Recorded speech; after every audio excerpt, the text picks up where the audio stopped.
பாலாற்றின் குறுக்கே தடுப்பணை கட்ட அடிக்கல் நாட்டவுள்ள ஆந்திர மாநில அரசுக்கு அதிமுக பொதுச் செயலாளர் எடப்பாடி கே பழனிசாமி கண்டனம்.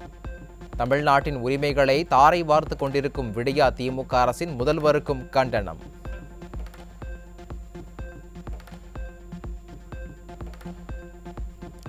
வெறும் 33 கிலோமீட்டர் பாலாறு நீர்வழியை கொண்டிருக்கும் ஆந்திர மாநிலம் ஏற்கனவே 22 தடுப்பணைகள் கொண்டு தடுத்திருக்கிறது என அதிமுக பொதுச் செயலாளர் குற்றச்சாட்டு. தற்போது மீண்டும் தடுப்பணை கட்ட அடிக்கல் நாட்டுவது அனுமதிக்க இயலாத செயல் என்றும் சாடல்.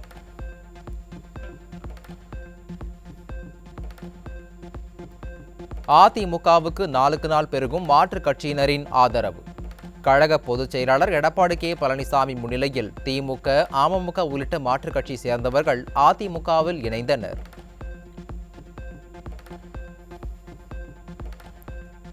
போதைப் பொருள் கடத்தலில் ஈடுபட்டவர்கள் ஆளும் திமுக நிர்வாகிகள் என்பது வெட்கக்கேடானது, வேதனையானது. எதிர்க்கட்சித் தலைவர் எடப்பாடி கே பழனிசாமி கடும் சாடல்.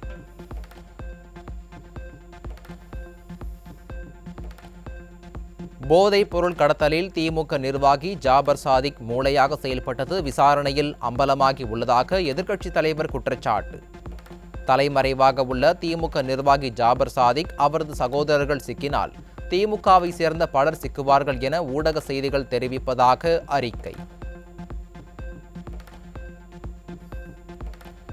நிர்வாக திறனற்ற பொம்மை முதலமைச்சரின் கீழ் செயல்பட்டு வரும் காவல்துறை இனியாவது அரசியல் அழுத்தத்திற்கு உள்ளாகாமல் செயல்பட வேண்டும்.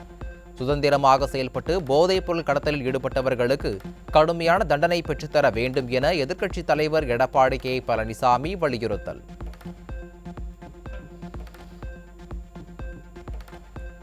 போதைப் பொருள் கடத்தல் வழக்கில் சிக்கிய திமுகவைச் சேர்ந்த ஜாபர் சாதிக் நேரில் ஆஜராக டெல்லி போதைப் பொருள் தடுப்பு பிரிவு போலீசார் சம்மன்.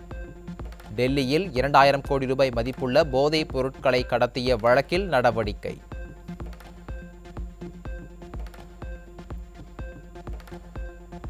தமிழ்நாடு வீட்டு வசதி வாரிய முறைகேடு வழக்கில் திமுக அமைச்சர் ஐ பெரியசாமியை விடுவித்த சிறப்பு நீதிமன்றம் உத்தரவு ரத்து. தாமாக முன்வந்து விசாரணைக்கு எடுத்த வழக்கில் சென்னை உயர்நீதிமன்ற நீதிபதி ஆனந்த் வெங்கடேஷ் தீர்ப்பு. திமுக அமைச்சர் ஐ பெரியசாமி மீதான வழக்கை மீண்டும் விசாரிக்குமாறு சிறப்பு நீதிமன்றத்திற்கு சென்னை உயர்நீதிமன்றம் உத்தரவு. முறையாக ஒப்புதல் பெற்று வழக்கை நடத்த லஞ்ச ஒழிப்புத்துறைக்கு உத்தரவு.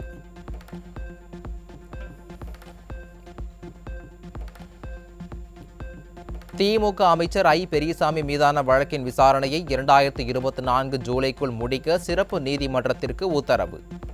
மார்ச் 28ஆம் தேதிக்குள் ஐ பெரியசாமி நேரில் ஆஜராகி 1 லட்சம் ரூபாய் பிணைத் தொகை செலுத்தவும் ஆணை.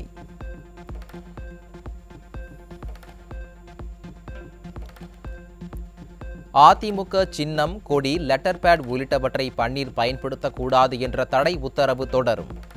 ஏற்கனவே பிறப்பிக்கப்பட்ட உத்தரவு அமலில் இருக்கும் என்று சென்னை உயர்நீதிமன்றம் உத்தரவு.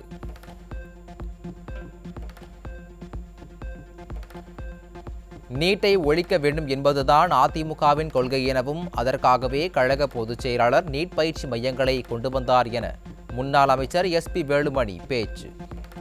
திமுக பீக் ஹவர் கட்டணத்தை அமல்படுத்தி தொழில்துறையினருக்கு சிரமத்தை கொடுக்கிறார்கள் எனவும் குற்றச்சாட்டு. இன்னைக்கு திமுக ஸ்டாலினும் நீட் சொல்லப்பட்டு ஏமாத்திட்டு இருக்காங்க. அப்பவும் பாத்தீங்கன்னா எங்களுக்கு எல்லாம் தெரியும், ஒரே கையில நீட்டை படி பண்ணாங்க. ஆனா இவ்வளவு கையெழுத்து வாங்கி சேலம் மாநில கீழே ஓட்டெல்லாம் முடிச்சு போயிட்டாங்க. ஆனா எடப்பாடி பார்த்தாரு, நீட் இருக்கக்கூடாது எங்களுடைய கொள்கை, புரட்சி அம்மாவுடைய கொள்கை. மாற்று கருத்து உச்சநீதிமன்றத்தை வழக்குகள் புரட்சி அம்மா தான். திமுக ஆட்சிக்கு வந்தவுடன் பூரண மதுவிலக்கு என்று கூறிவிட்டு தற்போது தமிழகத்தில் சாராய ஆட்சியை நடத்தி கொண்டிருக்கிறது. நாமக்கல் மாவட்டம் குமாரபாளையத்தில் நடைபெற்ற புரட்சித் தலைவி பிறந்தநாள் விழா பொதுக்கூட்டத்தில் முன்னாள் அமைச்சர் தங்கமணி குற்றச்சாட்டு.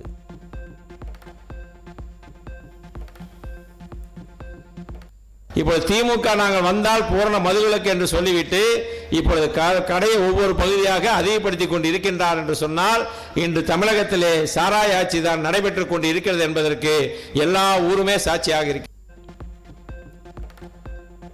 விடியா திமுக அரசு கவர்ச்சிகரமான திட்டங்களை அறிவித்து மக்களை ஏமாற்றி வருகிறது.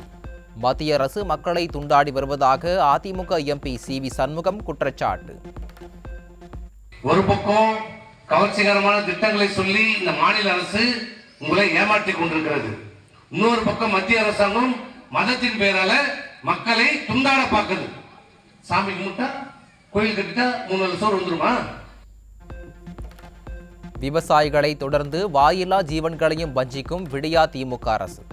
விவசாய தேவைக்கு தண்ணீரும் குடிக்க நீரும் கேட்ட விவசாயிகளை கைவிரித்த திறமையற்ற அரசின் அதிகாரிகள். வேண்டும் வேண்டும் மேட்டூர் கிழக்கு கால்வாய்க்கு தண்ணீர் வேண்டும். வேண்டும் வேண்டும் கால்வாயில் தண்ணீர் வேண்டும். உள்ளூர் விவசாயிகளை காப்பாற்ற திராணி இல்லாமல் டெல்லி விவசாயிகளுக்கு குரல் கொடுப்பதா? விடியா அரசின் பொம்மை முதல்வர் ஸ்டாலினுக்கு சேலம் மாவட்ட விவசாயிகள் கண்டனம். புவனகிரி அருகே பாசனத்திற்கு தண்ணீர் கிடைக்காமல் குடத்தில் தண்ணீர் எடுத்து பயிர்களுக்கு தெளிக்கும் விவசாயிகள். கோடை காலத்திற்கு முன்பே ஏரிகள் வற்றிய நிலையில் எப்போதுதான் நடவடிக்கை எடுப்பீர்கள் என விடியா அரசுக்கு விவசாயிகள் கேள்வி.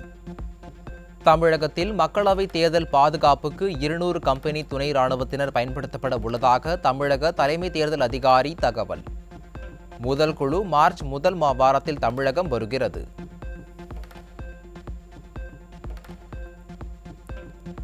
விளவங்கோடு சட்டமன்ற தொகுதி காலியாக இருப்பதாக தேர்தல் ஆணையத்திற்கு சட்டப்பேரவை செயலர் கடிதம். திருக்கோவிலூர் தொகுதி காலியாக உள்ளதா என்பது சபாநாயகரின் பரிசீலனையில் உள்ளதாக கடிதம்.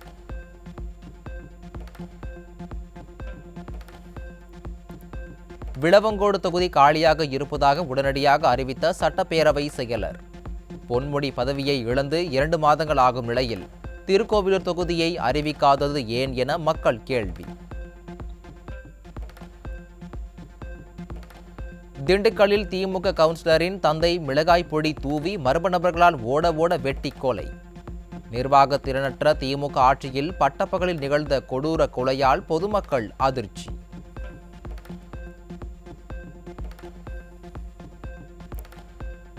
திராவிட மாடல் ஆட்சியில் தினந்தோறும் சர்வசாதாரணமாக அரங்கேறும் கொலை கொள்ளை சம்பவங்களால் கதிகலங்கும் நிற்கும் மக்கள். காவல்துறையை கையில் வைத்துள்ள பொம்மை முதல்வர் ஸ்டாலின் என்ன செய்து கொண்டிருக்கிறார் என மக்கள் கேள்வி.